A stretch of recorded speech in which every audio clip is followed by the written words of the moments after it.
Hi guys, having another good hair day, so I thought let's answer some questions. So I've been reading through the questions that you guys post, and I was really touched and honored that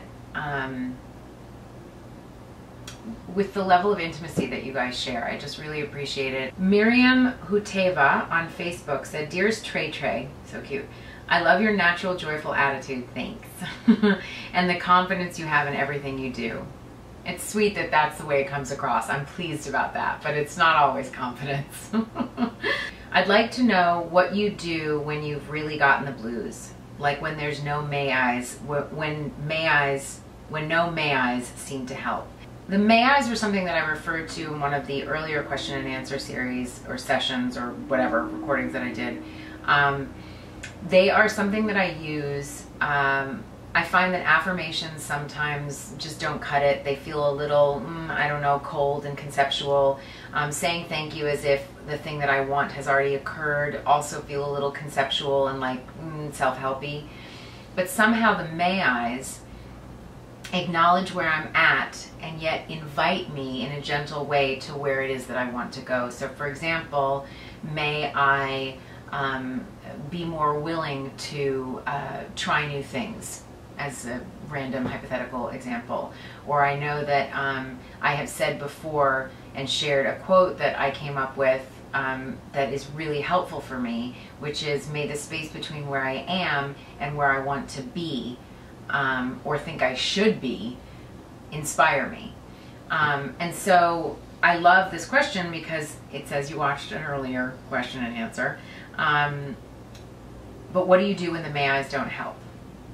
Another question from Kim K, not Kim Kardashian. Or maybe it is, I don't know. Maybe Kim's asking a question.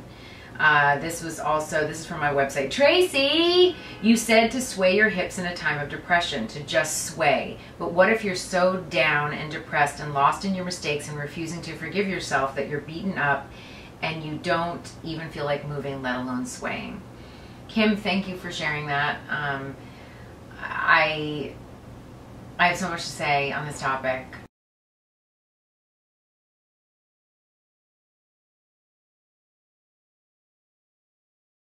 My natural state is very joyful, and it's a lot of what I share with the world is the joyful part of me. Why would I share the depressed, sad part of me? That's weird. But the same way that I have this large capacity for joy, I have a large capacity to have dark, sad, and bad feelings and difficult feelings. And they're a part of the spectrum. And one of the really big things that I've learned that's been really helpful as I've gotten older and gained a more robust relationship with myself is bad feelings don't always mean something bad has happened.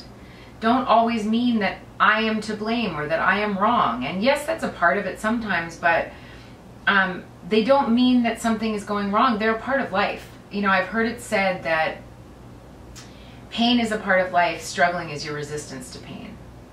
And I think that's often the case, is that it's not just the resistance to it, but sometimes for me, it's the meaning that I put on it, the judgment that I have of it or of myself that make those feelings make me want to not get out of bed, right? Or the mistakes that you think you made. You know, I also have heard it said, and I think it's really helpful, that there's never a good reason to beat yourself up. I mean, I don't know about you, but that internal bat I seem to reach for often.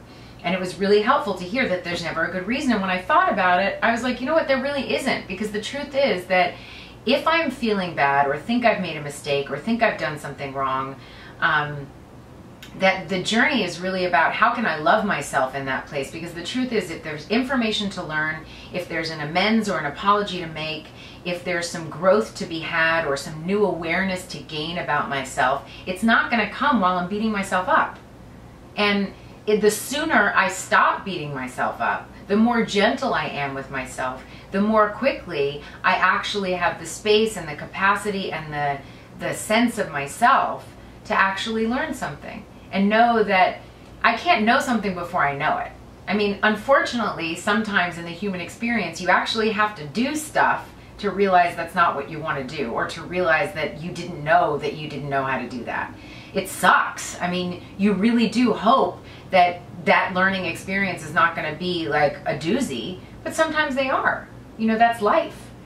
And for me, I think the hard part sometimes is the meaning that I give to it, right? Deciding that that means something about me, that that mistake I made means that I'm a terrible person, means that I'm unlovable, unwanted, all that stuff that we do, right? So if I may the space between where I am and where I want to be inspire me, let's make this one up now while I'm talking, may I